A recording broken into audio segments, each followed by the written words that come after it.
World Insight coming to you live from Beijing on CCTV News. I'm Tian Wei. Coming up on today's program, the third World Internet Conference is underway in the Chinese city of Wuzhen. High-tech experts are asking, should governments let private companies write all the rules? And Donald Trump told voters America should renegotiate its trade deals. His surprise election victory has sent stock markets reeling and left analysts wondering, what now? We begin our show in the city of Wuzhen in China, in eastern China's Zhejiang province, where the third World Internet Conference is currently underway. Our panel will discuss the future of internet governance in China and around the world. But first, this background story.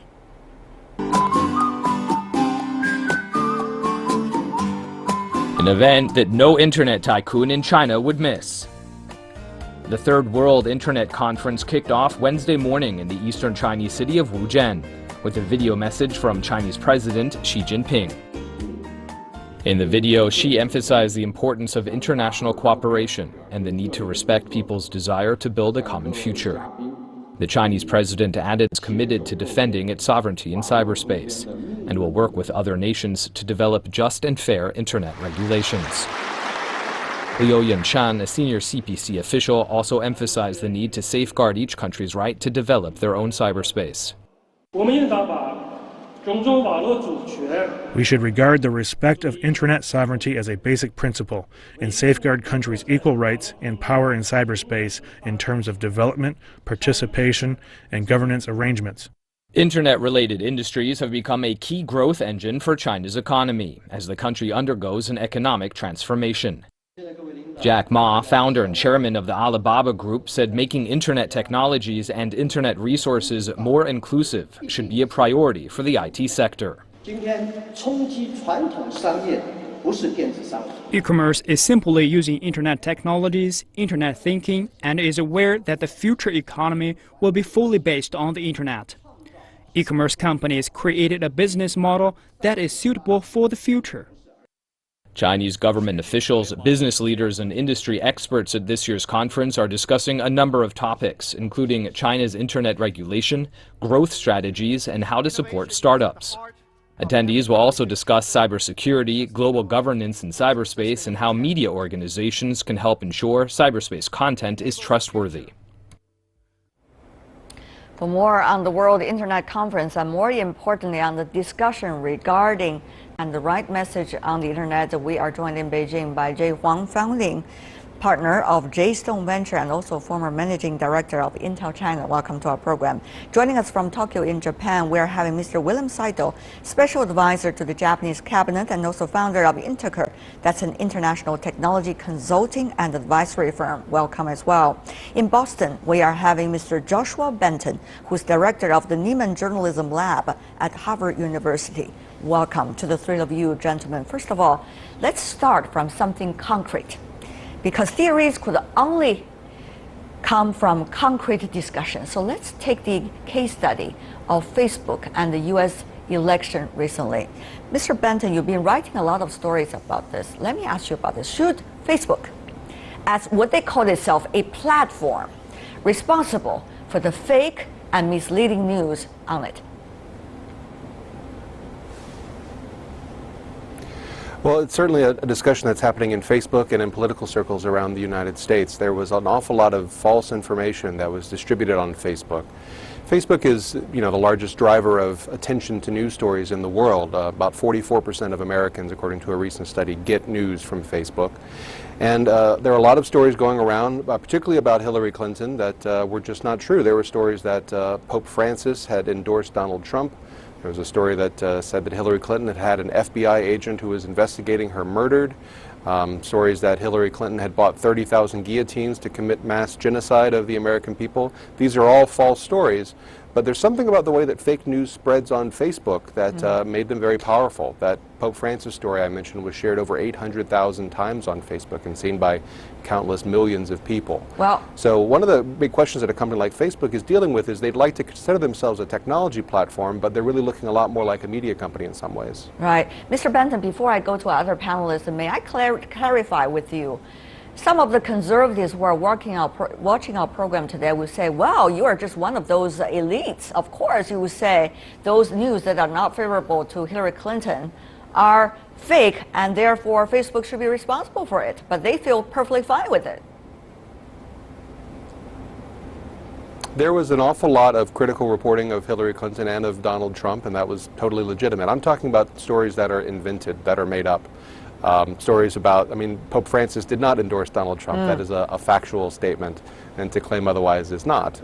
There's a line between things that are invented, often for financial reasons, not ideological reasons. I see. And, you know, aggressive conservative or liberal reporting on a given issue. All right, Mr. Huang, your view here. You're being observing it from afar. Yes, but spend a lot of time observing it, maybe too much. I'm sure you did. My view on this is, as a platform company, and their role is to get whoever generated information and then put it on the platform. I don't think they should be responsible, even take a role to judge which is right, which is wrong, even which is fake, which is not. If they take that role, you know, how can they make sure they are neutral on those news? So I just cannot see how can they do that. So you do not agree with what Mr. Benton said, that the Facebook has already transformed into one of those information providers. You do not believe Facebook is at this stage right now? I actually, because I do not have access to Facebook, as we all know in China, I have no way to tell whether they're a newsmaker or I'm just... sure you have been on it, otherwise you're not here eligible to discuss it. Well, not as often as should be, perhaps, and just say, I'm not quite sure, and they are the news creator or the news and distributor. Okay. If as a news distributor, I don't think they should play a role like a judge to say, and I'll distribute news A, not distribute news B, for example. Okay, let me go to Mr. Saito in Tokyo. What's your view, sir? Is Facebook a news provider now, information provider now? Or is it still a platform? And what is your interpretation of both? Yeah, no, I truly think that Facebook is still considered a social network platform, that if anybody considers this as their sole news source, that's a different problem. Of course, you know, taking ad money from people who publish fake news stories, this should probably be fixed, and I think Facebook is taking directions to fix that. But I think that, you know, to use Facebook and them claiming this as a news organization has never been the case, and to be able to censor that with the amount of things that people publish, I don't think that there's really a technically feasible way for them to do this anyway. We're not saying news organization, we are saying news providers or information provider. There's a huge difference between these two. One is producing the news, the other is spreading the news, but it's still spreading the news, not necessarily just a platform. There's a huge difference. Mr. Saito, you want to clarify once again your view? Yeah, no, and if that's the case, the definition, I can understand both arguments, but that's also then accusing Gutenberg when he made the printing press to allow people to print whatever they want. And so as a platform, how the news is represented and such, I don't think that they never claim to be the provider. I think that it is definitely a way to disseminate the news, but even sharing a couple 100,000 shares, I don't think that we could always claim that all the shares were for spreading news. I think that a considerable amount of that might have been for entertainment purposes as well. Right. So it's very difficult to really even quantify how people use it. Okay, let me come back to you, Mr. Benton. Your views on the others' comments. I think there are a number of misconceptions here. First of all, there's a semantic argument about whether it's a platform or a news provider. I mean, it is a platform. There's no doubt about that. The question is, what is their responsibility to their users and to democratic processes around the world? It's simply not true to say that Facebook doesn't already have a lot of impact on the kind of content that is shared on its platform. It is regularly taking down information that is shared on its platform because it has a stray piece of of nudity that the Facebook does not allow, or because the person posting it uses a nickname rather than their real name, or because it includes hate speech or threats. These are things that Facebook does all the time. I'll also point out that in at least one particular case, Facebook is actively spreading fake news. If you go to the Facebook homepage, I know some of you may not have spent much time on Facebook, one of the most prominent features is the trending section, which points out stories that are being spread on Facebook right now. They used to have a team of editors, journalists, who would look through those to make sure that no fake stories were getting through. A few months ago, they fired those people, and the result is that fake stories have been actively pushed out to tens of millions of Facebook users in the United States and around the world. Just 2 days ago, there was a fake story that the actor Denzel Washington, who is African American, had endorsed Donald Trump after he was elected. Completely made up story that Facebook actively sent out to tens of millions of users. Now we can say that, I mean, it might be different if Facebook was a small company that was only being used by, you know, a small number of people. But this is the primary source of news for a large and growing number of people. Right. This is Facebook, both in the United States and elsewhere, is for many people what the internet is. And I argue that they have a greater responsibility to that. Okay, Mr. Benton, I have to scrutinize what you said as well with further information. The group, which is called the Trending Story Team, has been dismissed by the company based on the accusation that they have certain kinds of liberal tendencies. And they were dismissed before the election because of complaints from different political groups. That is just a piece of fact that I want to add to what you have just said. Mr. Saito, your view. And the result of that was that fake stories were suddenly being added. Okay, well, Mr. Saito. Well, I mean, you know, Facebook is having a tough time, just as the prior speaker was mentioning. They had censored a picture of a famous Vietnam War picture, and so, you know, they get accused, they don't, they get accused. But I think when they censored a Vietnam War group, out, Vietnam War photo. We have to explain what that photo is so that people know what we're talking about. It's not just one of those photos. They were being censored because it appears quote unquote nudity, but actually it was the little girl that has been actually burned as a result of the war. And we all remember that photo, but that photo has been taken up because what they say as taboo. Mr. Saito. Right. No, and so, you know, Facebook has been having a tough time on this swinging pendulum here. So for me, I think that even from the human process of people having bias and then being fired for it because they were leaning one way or the other, yeah, you're going to have these situations, but I think at the end of the day, this is still a platform and we have many, many news sources. I don't agree with the fact that Facebook is the only source of news that we get and that we make all the decisions by this. I think that, yes, there are some fake news sites, but as we make decisions on this area, I think we have to be smart about how we read these and we understand this. And sure, there are confirmational biases that are built into the system, but you know, we have these in other parts of the world, not just in social media. But okay, Mr. Saito, may I clarify who is the we that you are talking about? You are talking about we as the users, or we as the intellect, we as the elites, or we, whoever is the we, or whoever it is different from those in Facebook, working for Facebook. Who is the we? No, I think that the general users of Facebook, I don't think that we can claim this is the only piece of information that they get. That the users of Facebook also have the option to, and they clearly do get pieces and news from other sources. To say we, I think we could safely say that it's the general Facebook populace. All right. Can those on Facebook be able to judge? Do they know that Facebook should not be responsible for anything that is being on Facebook, therefore it's their judgment? Do they know that their content could also be manipulated depending on who is putting more stories on that social network? Whichever is getting more hilarious, it getting more trending, of course. I agree with Mr. Saito. I don't think it's feasible for Facebook to, you know, check every news or whatever. Now we are moving to the we topic. Well, just say Facebook cannot. I don't think Facebook has the capability or feasible to check every news. And so if we rely on them to say, okay, you play the role as a policing or judge, I don't think they can do, even if they're willing to do. I don't think it's feasible for them to do. Having said that, I do agree if we found out that there is a news that was completely false, and then they already knew, and they should take action, try to stop it.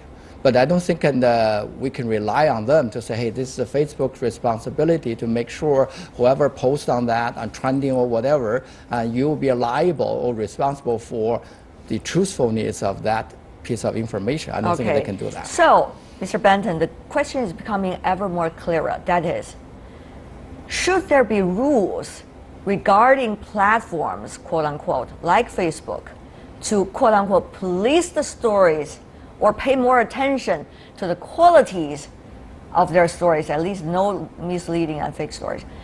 Or should there be more education of the public about what they're getting and be aware of what they're getting? Is it a one or story, or this is a both and story? With respect to my fellow panelists, I think there are some straw man arguments being erected here. No one is saying that Facebook is the only source of information that anyone ever sees, but Facebook is the second largest provider of online advertising, specifically because it tells people that it will influence decisions, that it influences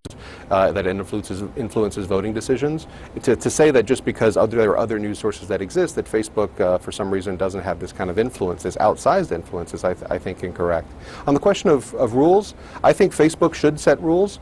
To be honest, the idea of whether this is technically possible or not, let's note that just on Monday, Facebook decided that it would be denying access to its advertising network to sites that create fake news. That implies that Facebook has some way of understanding whether a site has fake news or not on it. This is certainly something that is within the realm of technical feasibility. No one is saying that Facebook should be evaluating every story that runs through its platform and detecting it for truth.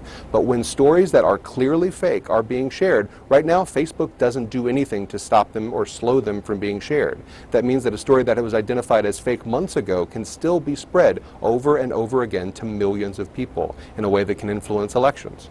To your question about rules, I do think Facebook should be setting its own guidance internally. This is not an area for government regulation. This is an area for a company to understand that with great power comes great responsibility. But I also think, frankly, you need to have better education of the internet using public in the United States and elsewhere. You need to understand that 20 years ago, when you got some news from the media, it was coming from a relatively constrained set of actors. Newspapers, television stations, etc. Right.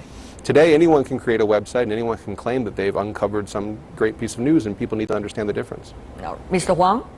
I think one thing Facebook can learn, maybe one example they can learn is from Google. I think Google went through the similar challenges. For example, the fake advertisement, and then they paid advertisement into Google. And then Google taken a lot of action and try to correct that. I think the one thing is what they can or cannot do. Another one is what is a corporate social responsibility, what they should do. And then they should put themselves at a pretty high-end bar. Is it a high-end bar, or is it bottom line that we're talking about here? Depending on how you look at that, you can think about this as the bottom line. They as a distributor, they have to do something. Right. I agree with you. But I think by law, they should. Is this something that they can do by choice, or is this something they must do with the bottom line? This is the fundamental question that we're talking about here. I think a must is depending on if they have to follow the law, right? This is a must. And then beyond that, I think that should be their corporate social responsibility. That's Laws are not clear at this moment regarding a lot of new technologies and also new tech. This is why things are blurred here. That's why we need the ethical discussions over here. And Mr. Saito, the reason we are talking about Facebook is not only looking at this company. I mean, this is one of those platforms active around the world, but this is a very specific case study that we can put on to understand the responsibilities and the influence that we could see in the new platforms such as Facebook. Mr. Saito, what do you think would be the conclusion that you? Well, I mean, we have to be careful that we don't want anybody censoring news or making judgments on what is good or bad. There's always room for satire and humor as well. But I think what the unique thing about this is we haven't actually explored the full potential of what this social networking is. We've only scratched the surface. And these things that are happening, phenomenons around the world that are happening, are directly influenced. But I think that there's also another opportunity behind this. It's not as used and it's not as highlighted on Facebook as it should be, but because it's a social networking platform, the crowdsourcing of the data, there is features in there where people complain about an article, that the articles themselves are actually highlighted to say that, yes, many people are complaining. Not as visible, but the network itself can actually self-police this if wanted, and I think that's probably the direction we're going to be seeing and how trust will be established through the crowdsourcing itself. This is only one of those examples that we said earlier. There are a lot of questions being debated and discussed right now, including at the ongoing Internet World Conference being held in China. Of course, different countries have different circumstances and different specific issues to debate about. What do you make of all of these new challenges that are put in front of us in terms of how we look at media, how we look at the blurred lines between media and platforms, how we look at the fundamental understanding and the sophistication of the public about the developing trend? I think that is the fundamental question we really need to put more thoughts on. On that thought, Mr. Saito, what is your view? Well, I mean, it's an emerging technology. As a society, we haven't gotten used to it. But I still remember if you went to a supermarket in the United States, and it's probably still true, you had a choice of selecting Time Magazine or Newsweek versus a rumor magazine. And it was a customer's choice of whether they wanted to be entertained and half believe this. I think the internet hasn't matured here where we could make that distinction quite as clearly. But like I said, since we are in this medium itself, this is actually an opportunity here to also use the crowd itself to help police this. I really don't think that governments can actually keep up and do this without the pendulum swinging too broadly and hurting innovation and competitiveness. So I'm not for government's involvement in this, but I think you could actually use technology to help support this. Technology will be able to help do the job. That is your view. What about you, Mr. Huang?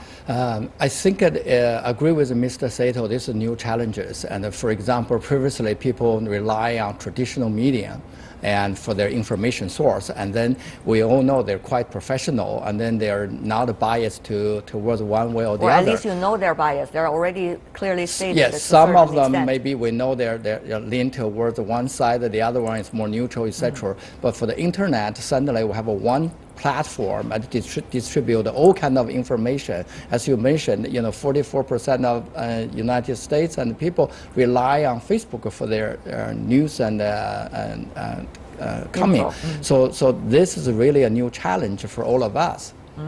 And Mr. Benton, before we go? Today the story is both Google and Twitter are already telling the public that they are trying to correct any possible mistake in that direction as Facebook is making right now. Well, I think that there's a responsibility on a lot of fronts. I mean, Google, for example, has had problems with its Google News Index, with fake stories being injected into that index, and in some cases being just a couple days ago, being the top result for a search for final election results was one that said that Donald Trump had more popular votes than Hillary Clinton, which is not true.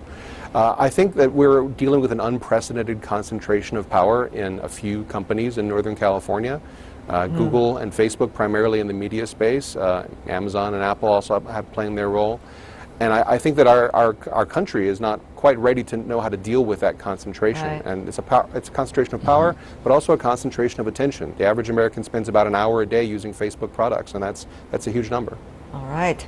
Joshua Benton, William Saito, we cannot conclude with any conclusion today because the discussion will go on as things happen, but certainly this is a great start. Thank you so much, gentlemen, for being with us, the three of you. Really appreciate it. Thank you. You're watching World Insight with me, Tian Wei. Still to come on our program. Donald Trump told voters America should renegotiate its trade deals. His surprise election victory has sent stock markets reeling and left analysts wondering, what now?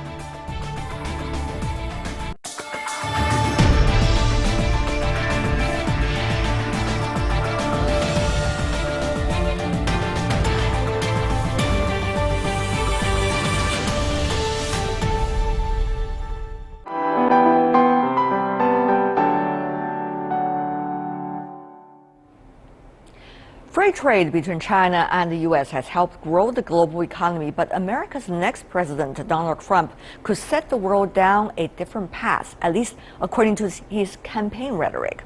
This week, we discuss Trump's controversial policies in the new interview series entitled, What Now? Today, we speak with David Dollar and Dan Wright from the Brookings Institution about Trump's ideas on trade. But first, this background story.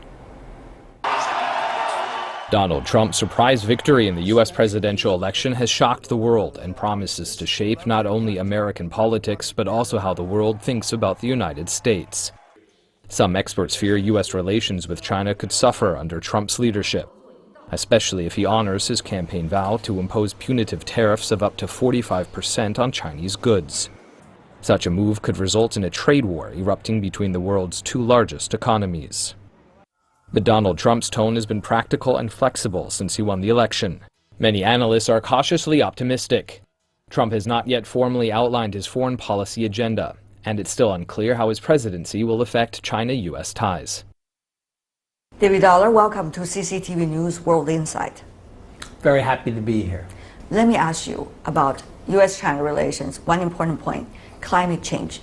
Common ground between the two countries during the earlier administrations. But now with President-elect, is that likely to change? Yeah, I think in the last few years, the best thing has been working together on a number of global issues. Climate change is the best example. But we also worked very well on the sanctions for Iran, for example, to control Iran's development of a nuclear weapon. So I think this working on global governance issues is very important. I worry now with the new U.S. administration. President-elect Trump says he's like to pull the United States out of the Paris Agreement and start undoing some of the measures aimed at reducing U.S. carbon emissions. So I think that creates some problems for U.S.-China relations. We've already seen some Chinese officials speaking out and encouraging the United States to commitments. I think it's early days, and I don't think we should get too worried right away. A lot of action in the U.S. is at the state level. Big states like California and New York, they're going to continue their activity to reduce carbon emissions. So you can't quickly turn U.S. policy around, but this is definitely a worrying area. On the other hand, Mr. Trump, during his campaign, already said very clearly that the issue of climate change needs to be further investigated. Now, we do not know exactly what he meant by saying that. It could be interpreted in so many different ways. What are the best scenarios? What is the worst scenario? Right. So in my view, there's no scientific doubt about climate change at this point. I mean, we've got a warming planet because of man-made activities, and I think that's the scientific consensus. So my own view is we don't need a lot more research. Trump is a campaigner. He certainly spoke out against climate change issues. At one point, he called it a hoax coming from China. But I think as president, he's going to have to be more measured. Some of the things that have been done require congressional action, and we'll have to see what happens. And then a lot happens at the local level in the U.S. So a lot of U.S. GDP is produced in states like California and New York, and I think they're going to continue with their actions. Another issue, currency. During the campaign, President-elect Trump already said very clearly China is a currency manipulator. Now, that, of course, from China's perspective, is totally crazy because that's exactly the opposite to the truth. But the thing is, to what degree he could be able to adjust that? Right. So it is a little ironic to be bringing up this issue right now. China has been intervening to keep the value of the Chinese currency high, not low. So it's hard to see any sense in which you could call China a currency manipulator. But the issue did come up on the campaign trail. So we'll have to see how President-elect Trump follows through. A lot will depend on whom he chooses for Treasury Secretary and other key economic posts.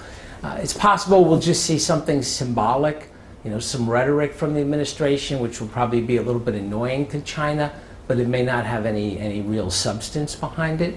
It's very ironic because the IMF has already put the RMB into the basket, and that to an extent already recognized the smooth transition of RMB being an international currency. Does that mean if the Trump administration go ahead with their original rhetoric, it is going against all the international institutions? Yes, the IMF has said clearly that the Chinese currency is fairly valued. They've included it in the SDR. So I don't think you'd get any support from international institutions.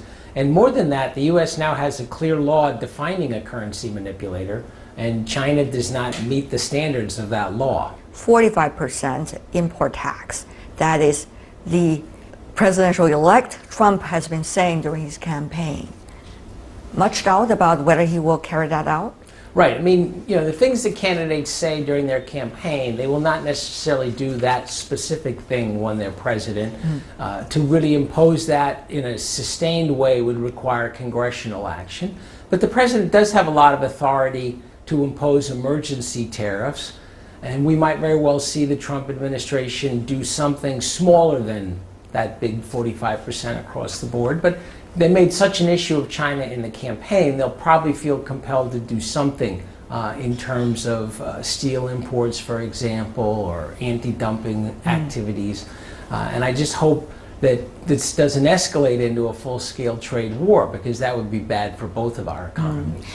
It used to be the case, trade and economic ties being the basic binding fabric of this relation between China and United States. At this critical juncture, what kind of words would you like to describe this relationship and its importance for the bilateral? Well, I think for a long time the economic relationship was the foundation, but already under President Obama, I think that was changing.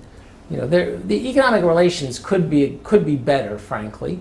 But I was impressed the last couple of years that we've worked together so well on climate change, which we already discussed, and on the Iran nuclear deal, and on North Korea, for example. So I see the foundation of U.S.-China relations more on global public goods. And I worry the new administration has not shown much interest in global public goods. So that reduces the areas in which we can work together. And then there are areas where we have disagreements, South China Sea, for example. If we don't have areas where we're working together, then I wonder how are we going to manage the difficult areas. So I do think we're moving into a period of more difficult relationship. David, U.S. is the biggest economy in the world. During his campaign, President-elect Trump commented sporadically on the U.S. economic policies. For example, Federal Reserve funds. What would that mean for him coming into the office and set his overall policy for some of the most important areas of U.S. economic development? A lot of different issues came up during the campaign. So a key thing really is, what does the president set as the priority? Now, Trump has given us a little indication of that already in some speeches and comments. I was encouraged that he emphasized infrastructure. That's an area the Democrats have been pushing for more spending on infrastructure for a long time. So there's actually an area where you might get some bipartisan compromise. And that could be very positive to get the U.S. economy growing. That's probably the main reason why Wall Street has rallied over the last couple of days, looking forward to more fiscal stimulus, which is something the U.S. can afford in the short run. But there are a lot of other issues. Immigration, if you really start pushing immigrants out of the United States, there are millions of them in the workforce. So I would say some of the policies are clearly bad for the economy. Some of the policies like infrastructure are good for the economy, and we're going to have to see, what is the mix that's actually implemented. On infrastructure, where does the money come from? That's the most important question. Well, the United States can borrow at very low interest rates for the moment, so I don't see any problem with some temporary increase in the deficit. Infrastructure, we've let a lot of things fall behind. We need a kind of one-time increase in infrastructure spending for a few years. It makes sense to borrow for that. So I'm not really worried about that. How big a scale are we looking at? Hillary was talking about was a good start, but a little bit too small. I think her figure was $250 billion, if I remember correctly. If you're looking at a couple of years, at least $500 billion to really make an impact on infrastructure and on the economy. Does that make it possible for U.S.-China correlation and cooperation? China also talk about infrastructure, right. OBOR, infrastructure. I just think in this environment, I think it's going to be tough. It's hard for me to see the new administration welcoming China into that. I thought it was interesting. Markets often get things wrong, so this may be wrong, but I thought it was interesting that Wall Street rallied while emerging markets, stock markets, have really gone down in the last couple of days. So the initial market reaction, is there'll be some good news for the U.S. economy, but bad news for the world economy. There are so many uncertainties before the president-elect becomes president. Even after he comes into the office in the White House, there are still many question marks that needs urgent answers. Only have to wait and see how things would evolve from here. Thank you so much, Mr. Dollar, for being with us on this critical moment. Okay, thank you. Donald Trump's election victory has caught business people and investors around the world unprepared. The New York Stock Exchange endured a roller coaster ride as traders scrambled to adjust. People in China are questioning how Trump, a political novice and controversial businessman, was able to win the presidential election, and further, what it on China's economy and markets. During his campaign, Trump repeatedly promised to kill Obama's trademark free trade deal, the Trans-Pacific Partnership, or TPP. It's still unclear what a Trump victory will mean for America's Asian partners, and to what extent he will fulfill his campaign rhetoric. Beijing will keep a close watch on the matter, as Washington's attitude towards free trade could have a big impact on the Chinese economy. Opening new channels of trade may prove to be difficult. The U.S. and China have been negotiating the terms of a bilateral investment treaty for years. Trump's economic policies will inevitably impact the world, but many are confident the billionaire businessman will do what's right for the U.S. economy and support free trade. What about TPP? Of course, the Obama administration, after meeting the president-elect, has agreed not to bring it up to the Congress at this moment. But what's likely to be the fate of TPP? Right. Well, unfortunately, I think we see U.S. moving in a more of an isolationist direction. I know that's a strong word, but directionally moving in that space when it comes to trade, particularly trade frameworks. Will that mean TPP to a certain extent dead already? In the short term, I believe so. He was so strong on that before. Now, I've heard some of his advisors are talking more about bilateral types of trade arrangements, not these much larger trade arrangements. But in the short term, I don't see hope for the TPP. As you may know very well, Mr. Wright, that China was at the very beginning suspicious about TPP, and then active in getting to know more about the TPP. And if TPP dead, does that mean U.S. and China has a new opportunity to work on something else, trade mechanism? I hope so. It's fundamentally important for the world, not just the U.S. China's economy, that we figure out, particularly in trade and investment, how to up our game. I mean, the flow of Chinese investment into the United States, the markets of China for U.S. exports. I mean, we must move away from the rhetoric from the campaign that Trump had and break through that into some types of arrangements. SED, you were participated, very involved, in fact, with Secretary Paulson. Help us to reflect back. How much did it take, the willingness from both sides, to establish a bilateral platform like that?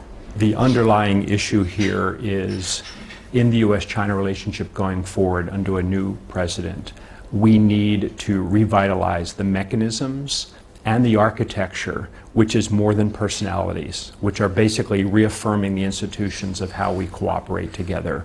When I worked with Secretary Paulson, we called it New Habits of Cooperation.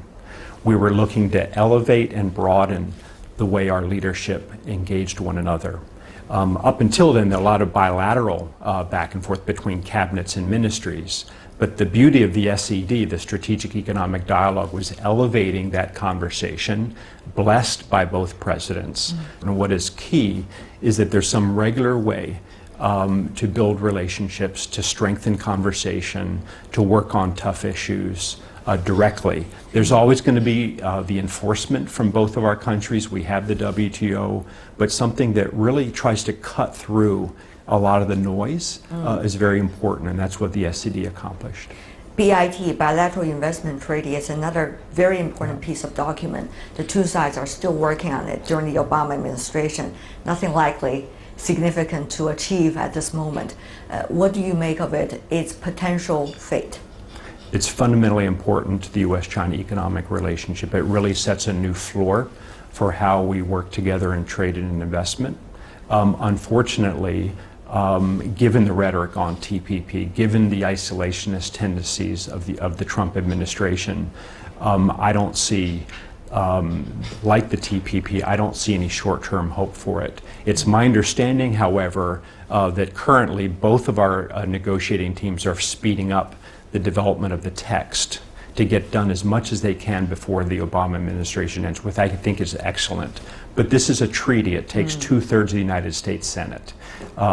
So let's give it a year or two, and then I hope that as things calm down, as the U.S. becomes more rationalized, this is an optimistic view, but if Trump puts in the right leadership team, if they look at fundamentally what are our interests in the world, in terms of economic interests, of course China is central to that, and the BIT central to that. So I hope that cooler heads will prevail, but it'll take a couple years before we come back to that. And that is all the time we have for today. If you'd like to see more of a program, visit our website. Just type World Insight CCTV News into your search engine or check out our YouTube channel. From me, Tian Wei, and everyone on the World Insight team, thanks for watching, and tune in again next time tomorrow for more insights from across China and around the world.